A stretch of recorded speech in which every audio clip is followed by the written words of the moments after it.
చిరంజీవికి అవమానం జరిగిపోయింది అని చెప్పి నిండు సభలల్లో చంద్రబాబు నాయుడు ఒక పక్క, పవన్ కళ్యాణ్ ఒక పక్క అందరు చెప్పినారు.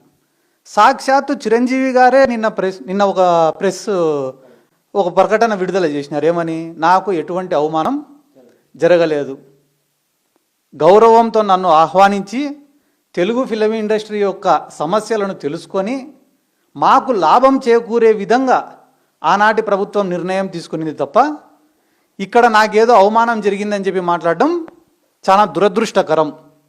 నేను వెళ్ళి కలవడం వల్ల బాలకృష్ణకు కూడా లాభమే జరిగింది తప్ప జగన్మోహన్ రెడ్డి గారి వల్ల బాలకృష్ణకు కానీ అప్పుడున్న సినిమా ఇండస్ట్రీకి కానీ ఎటువంటి నష్టం జరగలేదని చెప్పి చిరంజీవి గారు చెప్పినారు.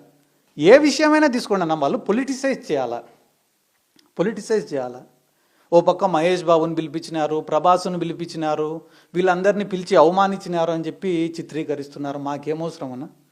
మా పార్టీలో మహేష్ బాబు అభిమానులు ఉండరా, ప్రభాస్ అభిమానులు ఉండరా, జూనియర్ ఎన్టీఆర్ అభిమానులు ఉండరా? మాకేమవసరం ఒకరిని అవమానించాల్సినది?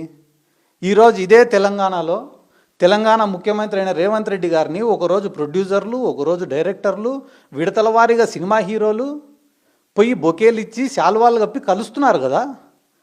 అంటే ఈరోజు రేవంత్ రెడ్డి వీళ్ళందరికీ అవమానం చేస్తున్నాడని దాని అర్థమా?